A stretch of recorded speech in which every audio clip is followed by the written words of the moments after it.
नमस्कार दोस्तों, स्वागत है आपके अपने YouTube चैनल संस्कृत अड्डा पर। दोस्तों आज की जो वीडियो इसमें करने वाले हैं, आपका हरियाणा में जो टीचर एलिजिबिलिटी जो टेस्ट होगा TTPT वाला, तो आपके एग्जाम के लिए महत्वपूर्ण क्वेश्चन आज की वीडियो में हम यहाँ पर लेकर आए हैं और सभी क्वेश्चन महत्वपूर्ण हैं। कल वाली वीडियो जो थी उससे आगे के ही क्वेश्चन आज की वीडियो में हम यहाँ पर करने वाले हैं। और कल वाली वीडियो अगर आपने नहीं देखी थी तो उसे देख लीजिएगा, इस वीडियो के अंत में आपको मिल जाएगी। तो आप जल्दी से अपने जो क्वेश्चन है उसे देख लेते हैं। तो हमारा जो यहाँ पर पहला क्वेश्चन है, बौद्ध दर्शन अनुसारेण रत्न त्रयमस्ति। तो बौद्ध जो दर्शन है उसके अनुसार त्रिरत्न कौन से हैं? तो कौन से हैं तीन रत्न यहाँ पर? आप सही रत्न की बात करें तो यहाँ पर बुद्ध, धर्म और संघ ये वाले हैं, जो कि ऑप्शन सी में है। अब यहाँ पर इनकी अगर हम बात करें तो बुद्ध, धम्म और संघ ये त्रिरत्न जो माने गए हैं। अब यहाँ पर अगर हम बुद्ध की बात करें तो बुद्ध क्या है? बुद्ध का मतलब है जागृत एवं अनंत ज्ञानी मनुष्य जिसने खुद के प्रयासों से बुद्धता को प्राप्त किया हो। धम्म क्या है? बौद्ध धर्म की शिक्षाओं को धम्म कहा गया था।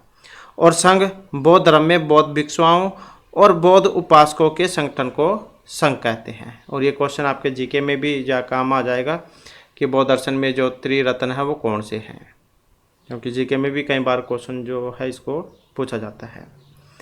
इसके बाद पुद्गल परिमाण सिद्धांत कस्मिन् दर्शने स्वीकृत है? बौद्ध, न्याय, वैशेषिक या जैन दर्शने। तो पुद्गल परिमाणु सिद्धांत, और इसका संबंध है ऑप्शन डी से, मतलब जैन दर्शन में।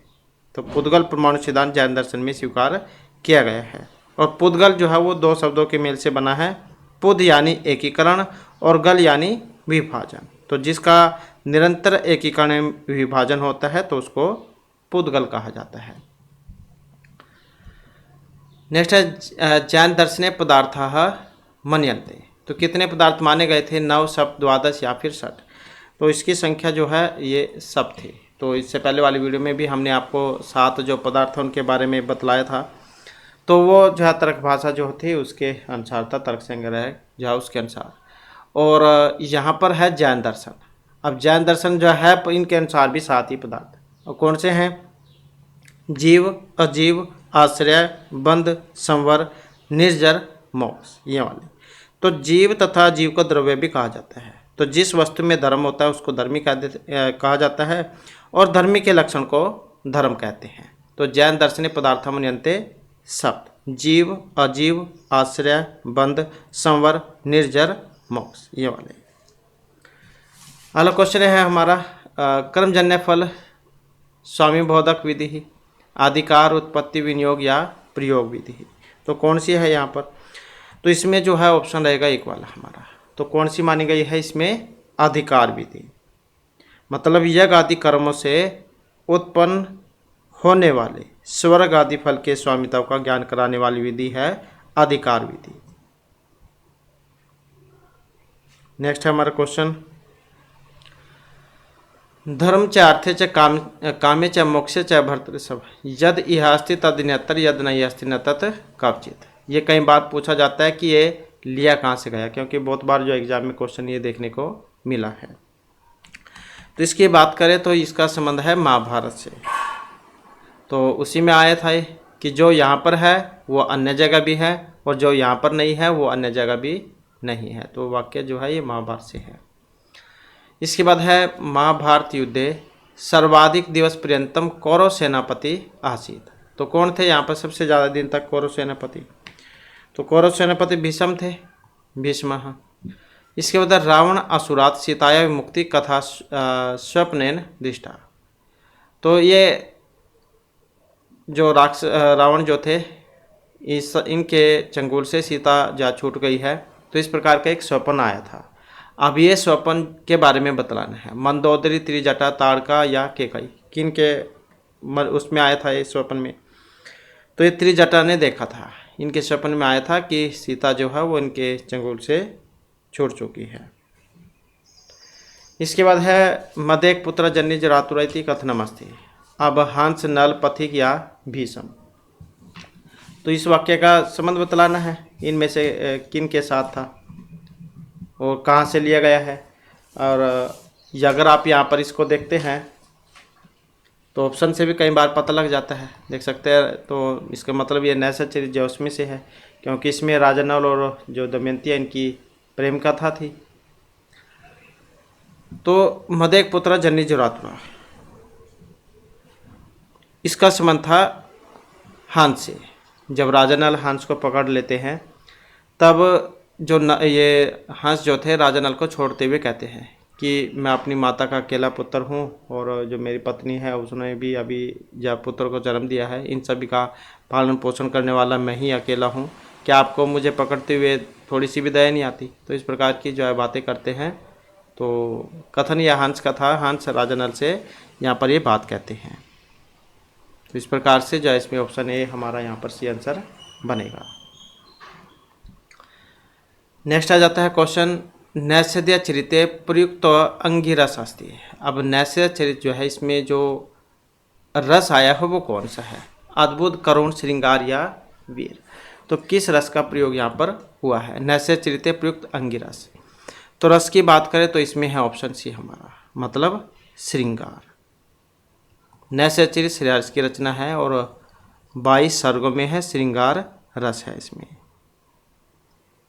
इसमें ये निशा देश के थे राजा नल और विदर्भ देश की राजकुमारी थी दमयंती, इनकी प्रेम कथा है। तो कौन से कहाँ के हैं इनके बारे में भी कई बार एग्जाम में पूछ ले जाता है। तो निशा देश के थे राजा नल और विदर्भ की थी राजकुमारी दमयंती, इनकी प्रेम कथा है इसमें।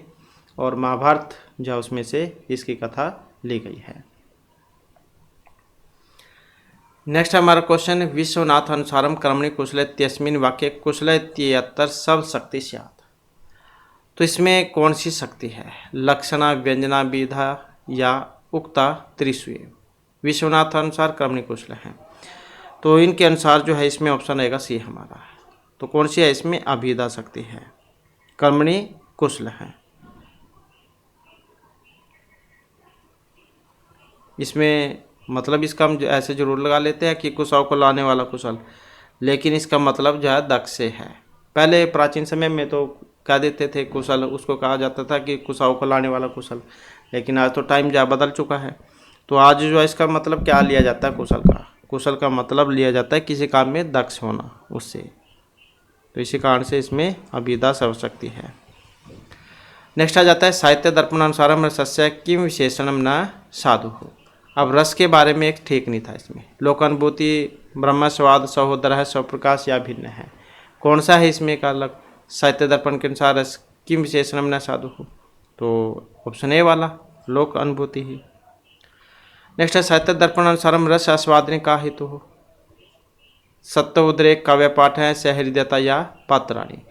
तो साहित्य दर्पण अनुसार रस आस्वादने हेतु हो।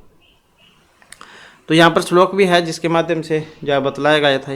सत्य उद्रेक काद खंड सब प्रकाश आनंद चिन्ह में है, वेदांतर स्पर्श शून्य है, ब्रह्म स्वाद सहोदर है। ये वाला मतलब जो सत्व है, सत्व का उद्रेक होने के कारण कुछ परमाताओं द्वारा अखंड स्वयं प्रकाश स्वरूप आनंदमय अनुभूयमान, अन्य विषय के संस्पर्श से शून्य ब्रह्म स्वाद सहोदर अलौकिक चमत्कार से अनुप्राणित इस रस को अपने आकार की ही भांति अभिन्न रूप से आस्वादन किया जाता है।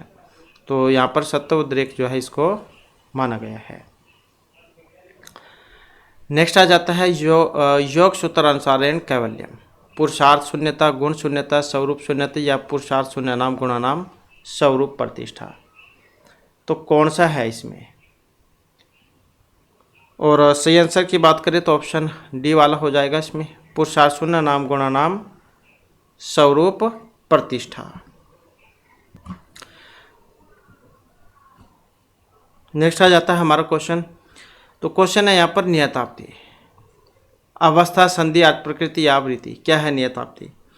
तो नियताप्ति की बात करें तो जो संस्कृत साहित्य जो है इसमें 5 अर्थ प्रकृतियाँ, 5 अवस्थाएँ, 5 संधियाँ ये बतलाई गई हैं। तो इसी में है अवस्थाएँ। अब अर्थ प्रकृतियों की बात करें तो कितनी होती है अर्थ प्रकृतियाँ? 5 होती है। बीज, बिंदु, पताका, प्रक्रिया, कार्य है ये, और 5 ही कार्य की अवस्थाएं हैं। 5 ही कार्य की अवस्थाएं कौन सी? आरंभ, यतन, प्राप्त्यासन, नियताप्ति और फलागम। तो ये नियताप्ति जो था ये उसी में से है, अवस्थाओं में से। अवस्थाएं भी 5 हैं, अर्थ प्रकृतियाँ भी 5 हैं, संधियाँ जो है ये भी 5 होती हैं। बीज बिंदु पताका प्रक्रिया कार्य, संधि हो गई और अर्थ प्रकृति हो गई, सॉरी ये तो हो गई अर्थ प्रकृति, तो हो गई बीज बिंदु पताका प्रक्रिया कार्य, और संधियाँ हो गई 5, मुख, प्रतिमुख, गर्भ, विमर्श, निर्वहन, ये वाला। और अवस्थाएं ये भी 5 ही हैं, आरंभ, यतन, प्राप्ति, आसन, यथाप्ति, फलागम, ये वाला। तो यहाँ पर क्या है, इसमें ये तीनों ही महत्वपूर्ण हैं, अर्थ प्रकृतियाँ भी, अवस्थाएं भी और संधियाँ भी, क्योंकि ये 5-5 हैं और एग्जाम में जैन के बारे में आ जाता है, तो तीनों को आप याद रखिएगा। अगला क्वेश्चन है विस्कंबक से। विस्कंबक है भवती, उत्तम पात्र, नीच पात्र, मध्यम या नीच उत्तमयी। विस्कंबक रूपक के जो 10 भेद है ये उसी में से है। तो यहाँ पर बात करें तो विस्कंबक क्या है, विस्कंबक है मध्यम पात्र वाला, जो कि ऑप्शन बी में है। और ये किस में आता है, जैसे कि हमने अवस्थाएं पढ़ ली 5, संध्या भी पढ़ ली 5, अर्थ प्रकृतियाँ भी 5 पढ़ ली। अब ये विस्कंबक जो है ये आता है अर्थक्षेपक में, 5 ही अर्थक्षेपक होते हैं, तो ये भी 5 ही है अर्थक्षेपक भी।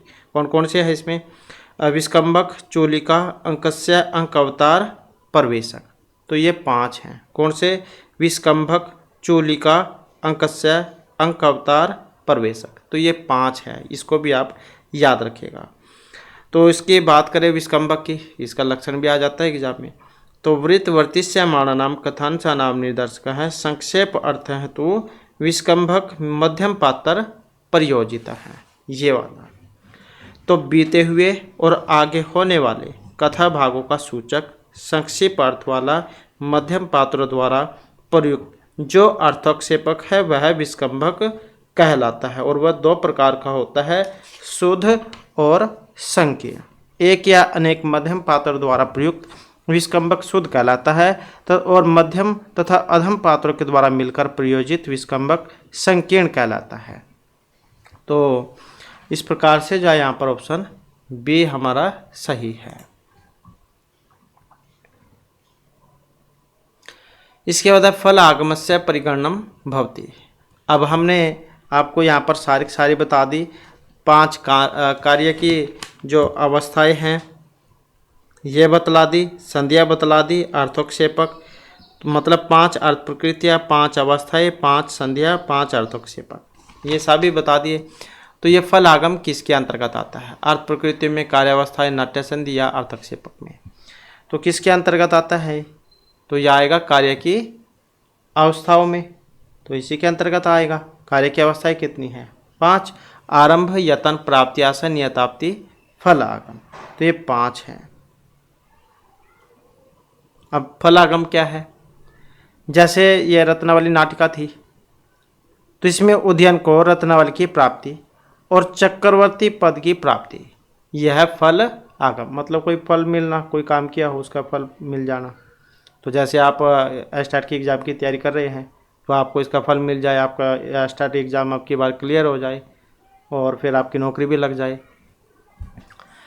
नेक्स्ट है 10 रूप के नाट्य है, कति संधि अंगानी स्वीकृतानी, किसके अनुसार है नाट्य में। वैसे तो हमने संध्या 5 पढ़ ली, लेकिन नाट्य 10 रूपक जो है धनंजय के द्वारा जो रचित है, तो इसमें संधि के जो अंग है वो बतलाने हैं। कितने संधि के अंग, तो संधि के जो अंग है वो 64 होते हैं। ये क्वेश्चन भी पहले बहुत बार एग्जाम में पूछा जा चुका है। इसमें मुख के 12 हैं, प्रतिमुख 13 हैं, गर्भ के 12 हैं, अविमर्श के 13 हैं और उपसमृति के 14। तो इस प्रकार से जो इन्हें मिलाकर ये 64 हो जाते हैं और 6 प्रयोजन हैं। संधि के अंग 64 और 6 प्रयोजन।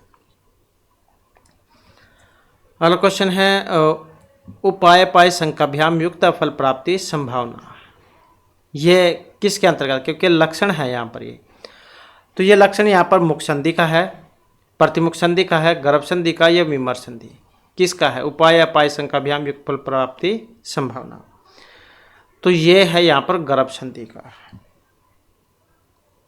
उपाय का होना और विघ्न की शंका से युक्त फल प्राप्ति में संभावना का दिखाई देना गर्भ संधि कहलाता है।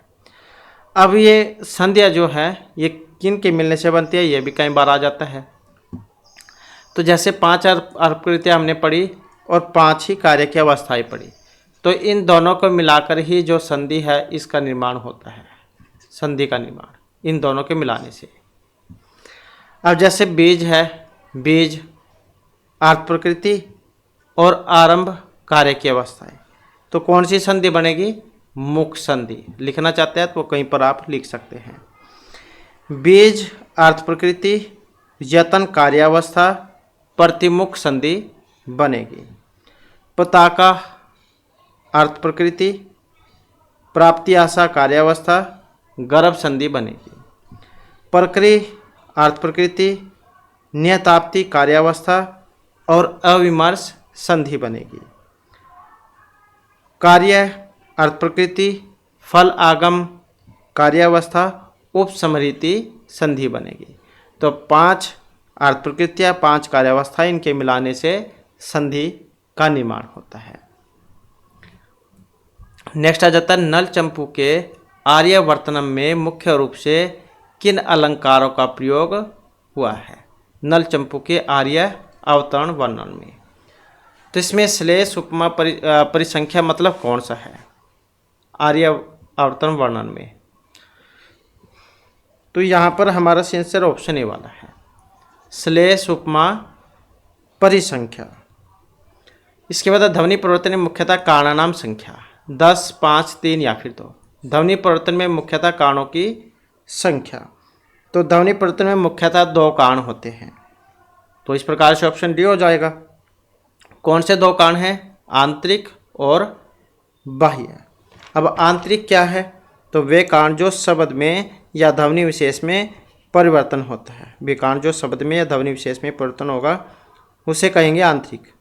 जैसे शब्द है, शब्द को क्या कहते हैं हम, सात कह देते हैं, दुग्ध को दूध कह देते हैं, और मुग्ध को मूंग कह देते हैं, मूंग।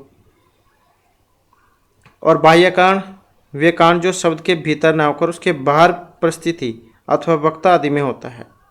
जैसे स्वर्ग के सदृश्य पर नरक हो गया, स्वर्ग के सदृश्य पर नरक न रकर नरक नरक हो गया। नेक्स्ट है वाक्य, महत्वपूर्ण क्वेश्चन है यहाँ पर। ये भी वाक्य कितने होते हैं, कौन सा वाक्य होता है, तो यहाँ पर बात करें वाक्य की सार्थक पद समूह वाक्य, तो वाक्य कैसे होगा, आकांक्षा योग्यता आसक्ति सनिधि, इन सारों के मिलने पर वाक्य का निर्माण होता है। इसके बाद आकृति मूलक वर्गीकरण हिंदी भाषा मन्यते, प्रश्लिष्ट श्लिष्ट श्लिष्ट बहिर्मुखी या श्लिष्ट अंतर्मुखी। तो आकृति मूलक वर्गीकरण हिंदी भाषा, तो जो कि ऑप्शन बी में है, श्लिष्ट बहिर्मुखी वियोगात्मिका। अब आकृति मूलक वर्गीकरण की बात करें तो भाषा 2 है, अयोगात्मक योगात्मक। योगात्मक अश्लिष्ट श्लिष्ट और प्रश्लिष्ट है। अश्लिष्ट में संयोगात्मक और वियोगात्मक ऐसे 2 भेद हो गए। संयोगात्मक में अरबी आ जाएगी और वियोगात्मक में हिब्रू भाषा। इसी प्रकार से श्लिष्ट है, संयोगात्मक में संस्कृत आती है और वियोगात्मक में हिंदी आती है। तो इसके तो संस्कृत के बारे में तो आता भी है एग्जाम में, तो इसको आप याद रखिएगा। संस्कृत जो है ये श्लिष्ट संयोगात्मक जो उसके अंतर्गत आती है। नेक्स्ट हमारा ध्यान परम ब्रह्मा स्मरम स्मरम गुरो गिरे है, सिद्धांत कौमुदी व्याख्याम कुर्म है। इति अत्रयम व्याख्या के नामना कृता, बाल मनोरम प्रौढ़ लघु या परम लघु मंजूषा। तो इसका जो संबंध है ऑप्शन सी से है, प्रौढ़ मनोरम से। किनका है सिद्धांत कौमुदी, भट्टोजी दीक्षित जो इनके द्वारा रचित है, और लघु सिद्धांत कौमुदी है वरदराज दीक्षित की, इसको भी आप याद रखिएगा। तो ये भट्टोजी दीक्षित जो है इन्होंने पर ब्रह्मा परमेश्वर का ध्यान करके गुरु को बार बार स्मरण करके सिद्धांत कौमुदी पर प्रौढ़ मनोरमा नामक टीका लिखी थी। तो आ जाता है कई बार एग्जाम में कि प्रौढ़ मनोरमा टीका किन्होंने लिखी थी, तो इन्होंने लिखी थी ये भट्टोजी दीक्षित ने। और किसके ऊपर लिखी गई है? सिद्धांत कौमुदी के ऊपर।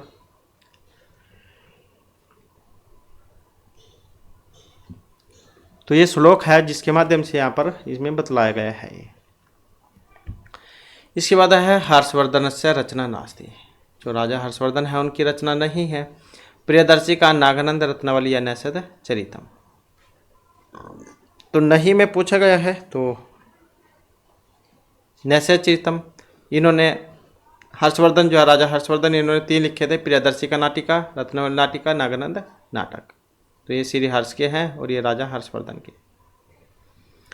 नेक्स्ट हमारा क्वेश्चन संस्कृते आर्ष कवि रूपेण प्रतिष्ठिता। आर्ष कवि आर्ष काव्य दोनों ही महत्वपूर्ण है। शुभेंदु कालिदास भास या महर्षि वाल्मीकि ही। कौन है आर्ष कवि?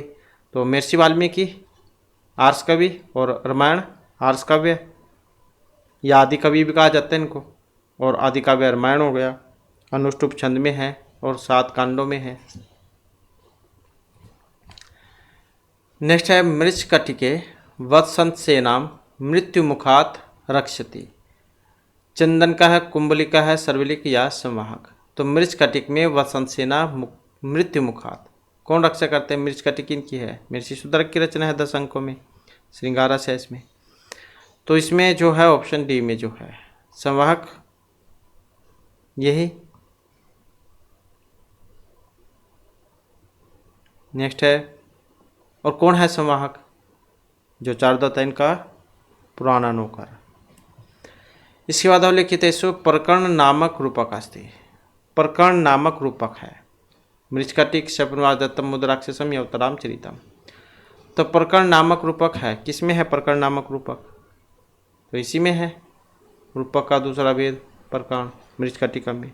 10 अंक है इसमें, 10 के नाम जो आप याद रखिएगा। अलंकार न्यास, दूत संवाहक, संधि छेद, मदनी का सर्विलक, दोर्धिन, प्रवहन विप्रिय, आर्य का पुराण, वसंत सेना मर्दन, व्यवहार और संहार। तो इस प्रकार से जो है इसमें 10 अंक है और 10 के नाम जो आप इस याद रखिएगा। नेक्स्ट है शिशुपाल वधे सर्गा नाम संख्या। अब जो शिशुपाल वध महाकाव्य है इसमें सर्गों की संख्या है 18 है, 20 है, 22 या 25। कितनी है सर्गों की संख्या? किनके द्वारा रचित है शिशुपाल वध महाकाव्य? महर्षि माघ का है, एक ही महाकाव्य है इनके द्वारा लिखा हुआ, और 2 ही वर्ण जो है उस पर इन्होंने कंप्लीट जो श्लोक है वो लिख दिया था। तो यहाँ पर बात करें, और ये बृहत्तरी जो उसके अंतर्गत भी आता है, इसको भी आप याद रखिएगा। तो इसमें कितने हैं? 20 सर्ग हैं इसमें, 1650 श्लोक हैं, 20 सर्ग हैं इसमें। नायक इसमें श्री कृष्ण थे और प्रतिनायक के जो है इसमें ये शिशुपाल है। इसके बाद किम नाम महाकाव्यम श्रीयपति इति उल्लेख्येन प्रारंभ थे। इस श्रीयपति से प्रारंभ होता है वो कौन सा था? कुमार संभव, किरातर्जुनीम, शिशुपालवधम, जानकी हरणम। तो यही था इसमें, तो शिशुपालवधम बृहत्तरी में आता है। श्रेयसी के अंतरिप्यते इति यम मुक्ति उद्धृता अस्ति। अब ये श्रेयसी के अंतरिप्यते ये किस में से है? मेघदूत, कुमार संभव, रामायण या शिशुपाल में से श्रेयसी के अंतरिप्यते। तो इसका जो संबंध है ऑप्शन डी से है, मतलब शिशुपालवध जो महाकाव्य है ये उसमें से है। तो शिशुपाल के जो प्रथम 9 जो थे, प्रथम 9 सर्ग, तो इसमें अपने अक्षय शब्दकोश का इन्होंने पूर्ण प्रदर्शन किया था, और इसी विशेषता के आधार पर जो इन्होंने 9 सर्गते माघे 9 शब्दों न विद्यते, ये वाली बात कही थी। कई बार आ जाता है ये वाली लाइन भी, 9 सर्गते माघे 9 शब्दों न विद्यते, किन के बारे में है या किन के कहाँ से ली गई है, मतलब बहुत सारे तरीके हैं पूछने के। तो ये शिशुपाल वध के बारे में थे, प्रथम 9 जो सर्ग है इनके बारे में, क्योंकि अपनी संपूर्ण जो विशेषता जो थी, मतलब संपूर्ण वो सभी 9 सर्गों में इन्होंने बतला दिया था। नेक्स्ट है बृहत्तरी मध्य महाकाव्यनम काल आश्रित क्रम। अब बृहत्तरी है और समय के अनुसार भी बतलाना है, तो वेरी वेरी इंपॉर्टेंट जो क्वेश्चन है वो जाता है यहाँ पर ये।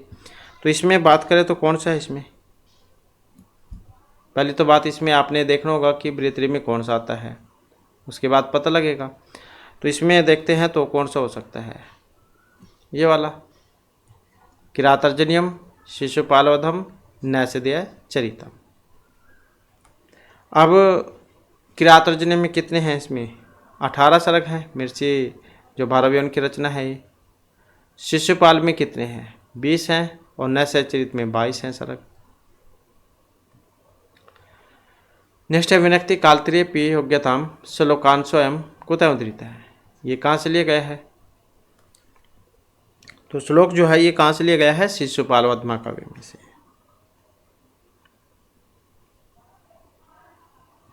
इसमें जो श्री कृष्ण जो है ये कहते हैं कि आपका दर्शन श्रीधारियों के तीनों काल में भी पवित्रता प्रकट करता है, वर्तमान काल में पाप को विनिष्ट करता है और आने वाले मंगल का कारण बनता है, और स्वयं पहले किए हुए पुण्य से प्राप्त होता है। इसमें ये जो भगवान श्री कृष्ण हैं इनके मुख से नारद जी के दर्शन के महत्व को बतलाया गया था। नेक्स्ट है संस्कृत साहित्य में हास्य व्यंग्य का सर्वश्रेष्ठ रचनाकार है भास, क्षेमेंद्र, दामोदर या सुतरक। तो संस्कृत साहित्य में हास्य व्यंग्य के सर्वश्रेष्ठ रचनाकार, तो सर्वश्रेष्ठ जो रचनाकार है यहाँ पर कौन है, आचार्य क्षेमेंद्र। और इनकी 2 अनुपम कृतें भी हैं, नरममाला और देश उपदेश।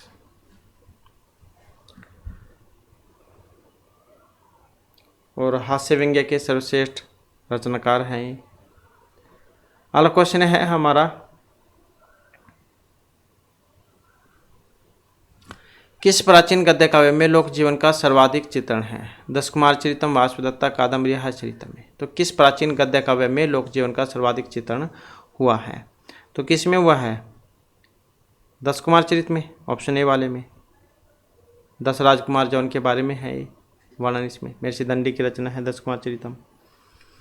इसके बाद भामिनी विलास काव्य के रचयिता आचार्य विश्वनाथ क्षेमेंद्र, अप्य दीक्षित या पंडित राज जगन्नाथ।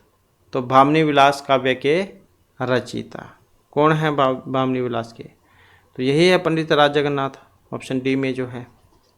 और भी इनकी बहुत सारी रचनाएं हैं, कौन कौन सी थी इसमें, गंगा लहरी, पीयूष लहरी, सुधा लहरी, लक्ष्मी लहरी, करुणा लहरी, ऐसी बहुत सारी हैं। ये लहरी शब्द जो है उसको आप याद रखिएगा, लहरी वाली रचनाएं हैं इनकी। और क्षेमेंद्र का औचित्य विचार चर्चा है। कोवलंद इनके ये रचनाकार है अप्य दीक्षित। और आचार्य विश्वनाथ को तो सभी जानते ही हैं, साहित्य दर्पण है इनके द्वारा रचित 10 परिच्छेदों में। इसके बाद मृच कटिक प्रकरण के प्रथम अंक का नाम, दूतकर्ष, महाकलांकारन्यास, मदनिका, सर्विलक या व्यवहार। तो मृच कटिक प्रकरण के प्रथम अंक का नाम, अब हमने पढ़ लिया 10 है इसमें, 10 अंकों में है। तो इसमें प्रथम अंक का नाम क्या है, प्रथम अंक का नाम कौन सा है, अलंकार न्यास, ये वाला। द्वितीय का नाम है दूतकर्ष वाहक, तृतीय संधिछेद, चतुर्थ मदनिका सर्विलक, पंचम दुर्दिन, षष्ठ प्रवहन विप्रिय, सप्तम आर्य का पुराण, अष्टम वसंत सेना मर्दन, नवम व्यवहार और दसम संहार। तो ऐसे हैं। तो पहले वाला तो अलंकार न्यास हो गया। और दूतकर संवाहक ये कौन सा है, फिर दूसरे नंबर का है दूतकर संवाहक। और मदनिका सर्विलक कौन सा है, चौथा है। और व्यवहार 9वें नंबर का है। तो इनके पहले भी आपके एग्जाम में पूछा गया था, तो इस कारण से इसको जो आप याद रखिएगा, अलंकार न्यास, दूतकर संवाहक, संधिछेद, मदनिका सर्विलक, दुर्दिन, प्रवहन विप्रिय, आर्य का अपहरण, वत्संत सेना मर्दन, व्यवहार संहार। इसके बाद अधोलिखित में कौन सा काव्य अर्वाचीन है, तो कौन सा अर्वाचीन, अर्वाचीन प्राचीन विलोम शब्द में भी आते हैं अर्वाचीन प्राचीन। तो अर्वाचीन कौन सा है इसमें, तो अर्वाचीन इसमें यही है सीता चरितम वाला, बाकी और तो सारे पुराने हैं, अर्वाचीन ही है इसमें। और किनका है ये, रेवा प्रसाद शास्त्री, इनकी रचना है ये। नेक्स्ट है, किस प्रकार के काव्य को एक देशानुकारी कहा गया है, खंड, महा, गद्य या चंपू काव्य को। देशानुकारी कौन सा है, तो देशनकारी यहाँ पर ये किसको कहा गया था? खंडकाव्य को कहा गया था। नेक्स्ट है नायिका विहीनम नाटकम, कौन सा है नायिका रहित? कुंदमाला, नागानंद, प्रसन्न राघव, यमुद राक्षस। तो नायिका रहित है। अब कौन सा नायिका रहित इसमें?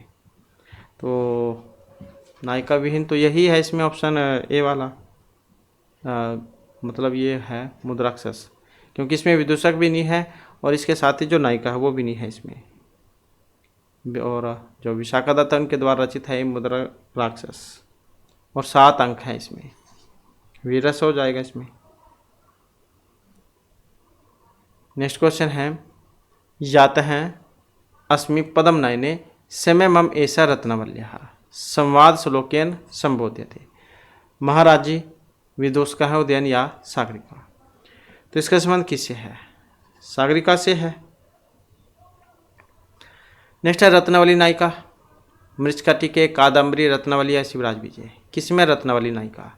तो रत्नावली नायिका किस में है? इसी में है, रत्नावली में। नाम ही देख सकते हैं रत्नावली, रत्नावली याद भी आसानी से रह जाएगा। इसमें जो राजा थे उदयन और सिंहल देश की राजकुमारी थी ये रत्नावली। तो इनके प्रेम और विवाह का वर्णन है इसमें, श्रृंगार रस है इसमें, और नाटिका होती है उसमें 4 ही अंक होते हैं, क्योंकि नाटिका है तो 4 ही अंक है इसमें। इसके बाद है पंचतंत्र से रचनाकार है। पंचतंत्र, इसको भी आप याद रखिएगा। पंचतंत्र, पंच मतलब 5 तंत्रों में है। रचनाकार कौन है इसके? बार वर्मा, सुमन हो, विष्णु शर्मा या कृष्ण मिश्र हैं। तो यही है ऑप्शन बी वाले। तो पंडित विष्णु शर्मा की रचना है पंचतंत्र, ये 5 तंत्रों में है। और कौन कौन से हैं इनके? तो एग्जाम में क्रम भी या कई बार पूछे जाते हैं कि इनके क्रम बताओ। तो क्रम की बात करें तो इसमें मित्र भेद, मित्र संप्राप्ति, काकुल्य, लब्ध प्रणाश और अपरीक्षित कारक। तो ये 5 हैं इसमें। कौन कौन से? मित्र भेद, मित्र संप्राप्ति या मित्र लाभ भी कह देते हैं कई बार। तो मित्र भेद, मित्र संप्राप्ति, काकुल्य, लब्ध प्रणाश, अपरीक्षित कारक। तो इस प्रकार से जो है यहाँ पर ये 5 हैं, और पंडित विष्णु शर्मा की रचना है ये। अब नेक्स्ट क्वेश्चन है हमारा पंचतंत्रे जीर्णधन वणिक पुत्र की कथा है। अब वो कौन से में आती है? मित्र भेद, काकुल्य, लब्ध प्रणाश, मित्र संप्राप्ति में। जीर्णधन नामक जो बनिया था उसके पुत्र की। तो हमने एनसीईआरटी वाले को की थी बुक, तो उसमें भी आई थी ये वाली कथा। तो इसका संबंध था मित्र संप्राप्ति से। नेक्स्ट है भवभूति उत्तरामचरित किम नाम प्रथम अंक है। अब महर्षि भवभूति की रचना है उत्तरामचरित, और प्रथम अंक का नाम क्या है, कितने अंक है? तो सभी महत्वपूर्ण हो जाता है। करुण रस है इसमें, 7 अंकों में है, और करुण रस है इसमें। तो प्रथम अंक का नाम क्या है? इनके नाम हमने आपको पहले भी कराए थे। तो क्या नाम है इसका प्रथम अंक का? तो प्रथम अंक जो है इसका नाम चित्र दर्शन है, ये वाला। द्वितीय अंक का नाम क्या है? पंचवटी प्रवेश है। तीसरा छाया अंक है। चतुर्थ अंक का नाम कौशल्यजनक योग है। पंचम अंक का नाम कुमार विक्रम है। षष्ठ अंक का नाम कुमार प्रत्याभिज्ञान है, और 7वां गर्भांक या सम्मेलन हो जाएगा। तो इस प्रकार से 7 के नाम आप याद रखिएगा। नेक्स्ट है दुर्मुख नामक गुप्त रस्यव लेख वर्तते। अभिज्ञान शकुंतले उत्तरामचरित मेघदूतीय मुद्रा राक्षसे। तो दुर्मुख नाम के गुप्तचर का उल्लेख हुआ था। किस में हुआ था उल्लेखिए? तो इसमें हुआ था उत्तरामचरित में। नेक्स्ट है कादम्बर्याम विंध्याटवी वर्णम अचेतन पदार्थानाम चेतन देवताभ्यु उपमा कर्णस्य मूले चमत्कारास्ते वक्रोक्ति यमक श्लेष या अनुप्रास। तो इसका संबंध किससे है? तो इसी से है, श्लेष वाले से। मतलब कादम्बरी के विंध्याटवी वर्णन में अचेतन पदार्थों के और चेतन देवताओं से उपमा कर्ण के मूल में श्लेष का चमत्कार है। तो कादम्बरी के विंध्याटवी वर्णन में कवि ने श्लेष अलंकार का उत्कृष्ट जो प्रदर्शन है वो दिखाया है। नेक्स्ट है हमारा क्वेश्चन कादम्बर्याः त्र्यक पात्रम वैशंपायन है कस्मिन् आश्रये लब्ध्वा। कादम्बरी त्र्यक पात्रम वैशंपायन है। तो आश्रम के बारे में बतलाना है। हमने पहले क्वेश्चन किए थे तो उस समय भी जो आपको बतलाया था इनके बारे में। तो ये रामगिरी, जबाली, अगस्त या चित्रकूट आश्रम, कौन सा था इसमें? तो यहाँ पर अगर हम देखें तो यही था अगस्त मुनि का या जाबाली मुनि का था। कौन सा था इसमें? यही था जाबाली मुनि का, ऑप्शन बी वाला। तो कादम्बरी में वैशंपायन सुख को जाबाली आश्रम में प्राप्त किया जाता है, मतलब वहाँ से प्राप्त होता है। जब वैशंपायन नामक सुख प्यास से व्याकुल होकर जल की तलाश में इधर उधर भटक रहा था, तभी हरित नामक जो ऋषि पुत्र था उसकी दृष्टि इस पर पड़ती है और उसे जाबाली के आश्रम में लेकर आ जाता है। इसके बाद कादम्बरी शूद्र के ऐतिहासिक पात्र मस्तिनवा है या नहीं है, ये बतलाना है।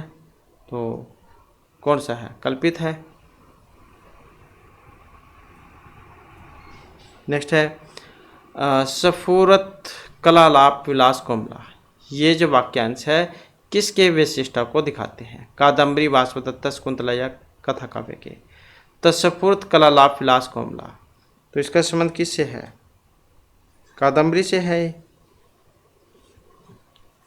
नेक्स्ट है नास्ति जीतानी अभि मत तरम इह जगति सर्व जंतुनाम, सूक्ति किस ग्रंथ से है? तो महर्षि बाणभट्ट की जो रचना है उसमें से है, कादम्बरी में से। तो इस प्रकार से ऑप्शन सी हो जाएगा इसमें। नेक्स्ट है अकारण आविष्कृत वैर दारुणा सज्जनात् कस्य भयम न जायते, पदस्य स प्रणेता। अब इसके रचिता कौन है, कहाँ से लिया गया है? तो महर्षि बाणभट्ट की रचना है। अब इनसे आप समझ गए होंगे, तो कादम्बरी में से है फिर ये। तो इस प्रकार से ऑप्शन डी हो जाएगा इसमें। और क्या कहा गया था इसमें? इसमें जो दुष्ट व्यक्ति है, दुर्जन निंदा नामक जो प्रकरण है उसमें से है ये। और क्या कहा गया था कि बिना कारण वैर करने वाले दुष्ट व्यक्ति से किसी भय नहीं लगता था, सभी को लगता है। ऐसे व्यक्ति बहुत सारे मिल जाएंगे आपके आस पड़ोस में भी, आस के जो बिना कारण के ही लड़ने को उतारू रहते हैं। नेक्स्ट अथो विद्यमान नाम प्रश्नाम उत्तर प्रदेश किरातर्जन महाकाव्य उत्सव महाभारत से पर्व वन आदि भीषम या सभा पर्व। अब किरातर जन्म किस में से? महाभारत में तो से है, ये 18 पर्वों में है महाभारत, और सभी सारे पर्वों में से अलग अलग काव्य महाकाव्य लिए गए हैं। तो फिर ये 18 पर्व के जो है ये कौन से में से था? तो ये था वन पर्व में से। इसको वन भी कह देते हैं, अरण्य भी कह देते हैं। और 1030 श्लोक थे इसमें। कहीं पर 1030 देखने को मिल सकता है और कहीं पर 1040।